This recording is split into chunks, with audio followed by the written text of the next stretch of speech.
Capitalism versus socialism. We can sum up each economic system in one line. Capitalism is based on human greed. Socialism is based on human need.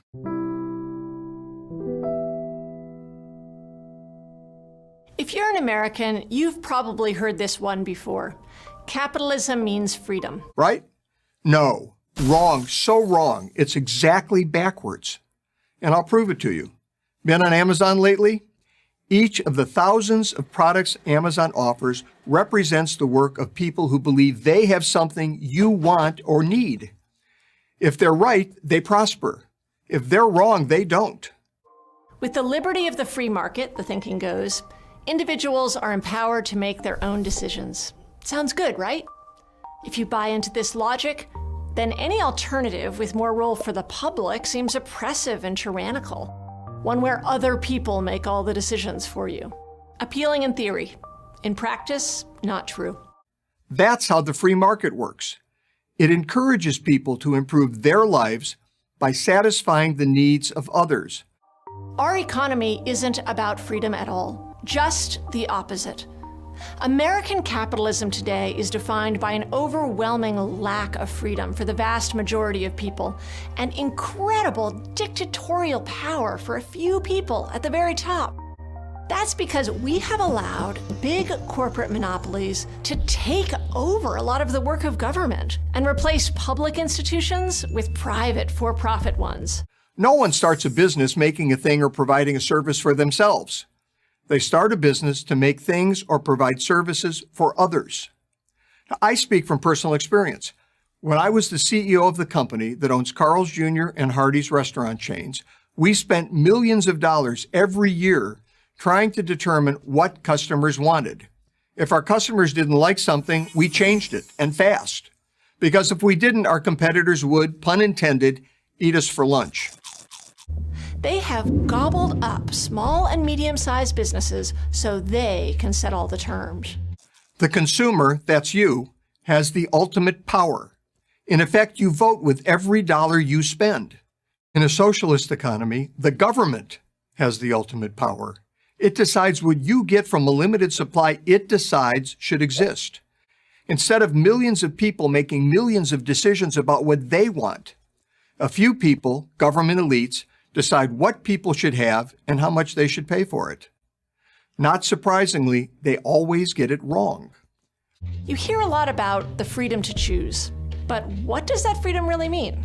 Sure, we can choose between different eyeglass companies until we learn they're all owned by the same company behind the scenes. We can choose between Budweiser, Skoal, or Beck's beer, but they're all owned by the same company too. And when it comes to work, where most people spend most of their time, people don't have much freedom at all. Despite claims that workers freely enter into a contract to sell their labor, there's no free choice between working and not working. In a country like ours, where 40% of people can't scrape together $400 in an emergency, the reality is that you either work or you starve.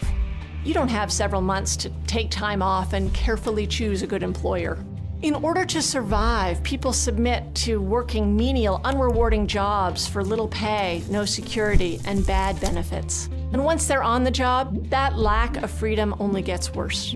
When we go to work, we check our hard-won rights at the door, and your employers rule over you night and day. Big corporations like Amazon punish workers for speaking out. Many corporations are now spying on workers' political activities. They intrude into people's private lives, monitor their social media, and regulate their breaks. In poultry plants across the country, workers are penalized for simply using the bathroom, to the point that they wear adult diapers and avoid drinking water so as to keep working. That's not freedom. And when the boss decides to fire you, there's no due process. Like a feudal lord, he can fire and punish workers at will. In practice, American workplaces are like private governments, where the freedoms we associate with democracy don't exist. When we clock in, we become subjects, not citizens. Without anti-monopoly regulations to restrict their size, or labor unions to contest their power over employees, corporations and their wealthy CEOs have as much power over ordinary people as any government agency, if not more. Have you ever noticed that late-stage socialist failures always run out of essential items like toilet paper? Of course, this isn't a problem for those who have the right connections with the right people. Those chosen few get whatever they want.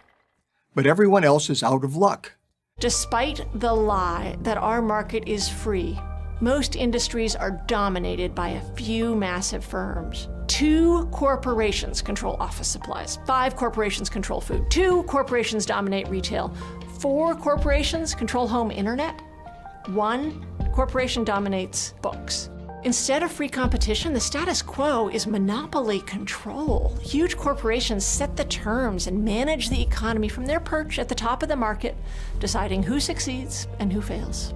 Venezuela, once the richest country in South America, is the most recent example of socialism driving a prosperous country into an economic ditch. Now, maybe you think it's an unfair example. I'm not sure why, but okay. We'll ignore the fact that leftist activists celebrated it as a great socialist success right up until it wasn't. But what about Western European countries? Don't they have socialist economies? People seem pretty happy there. Why can't we have what they have? Free healthcare, free college, stronger unions. Good question, and the answer may surprise you. There are no socialist countries in Western Europe. Most are just as capitalist as the United States. The only difference, and it's a big one, is that they offer more government benefits than the U.S. does. We can argue about the cost of these benefits and the point at which they reduce individual initiative, thus doing more harm than good. Scandinavians have been debating those questions for years. But only a free market capitalist economy can produce the wealth necessary to sustain all of the supposedly free stuff Europeans enjoy. To get the free stuff, after all, you have to create enough wealth to generate enough tax revenue to pay for everything the government gives away. Without capitalism, you're Venezuela. In a 2015 speech at Harvard, Denmark's prime minister took great pains to make this point. I know that some people in the U.S. associate the Nordic model with socialism. Therefore, I would like to make one thing clear. Denmark is far from a socialist planned economy. Denmark is a market economy. So when you point to Denmark as a paragon of socialism, you're really singing the praises of capitalism. The more capitalism, the less socialism you need. Look at America since 2017. A policy of lower taxes and less government regulation, that's more capitalism, has led to a robust economic expansion, something thought impossible just a few years earlier. Unemployment, notably among minority groups typically most at risk for poverty, is at a generational low. Economic expansion gets people off welfare and into work. That's less socialism. None of this requires a degree in economics. Common sense is all you need. That's why it's so frustrating to see young people praising socialism and criticizing capitalism. It's bad enough that they're working against their own interests. Better job prospects, better wages, personal freedom. But they're also working against the interest of the less fortunate. Capitalism leads to economic democracy. Socialism leads to the economic dictatorship of the elite. Always and everywhere. So beware what you ask for. You just might get it. When Facebook decides to promote a political agenda to benefit itself, who can stop them? When Amazon decides it doesn't like a particular book, that book can vanish from the place most everyone buys books. When Pfizer decides to raise insulin prices ahead of a shareholders meeting, it's done, and people die as a result.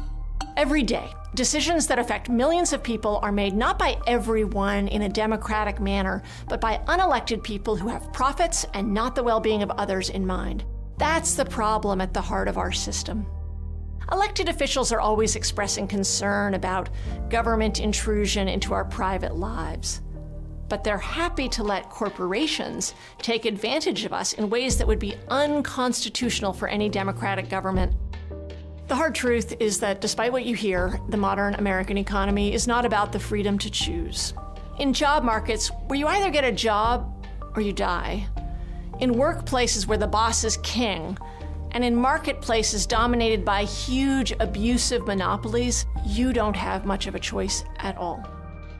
I'm Zephyr Teachout, professor of law at Fordham Law School for the Gravel Institute.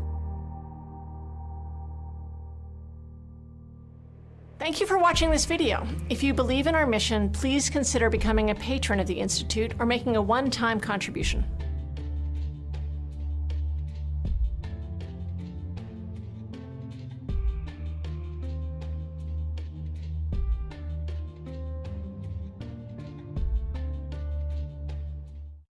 I'm Andy Puzder, the author of The Capitalist Comeback for Prager University.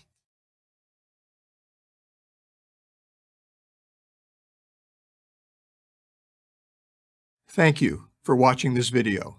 To help keep PragerU videos free, please consider making a tax-deductible donation.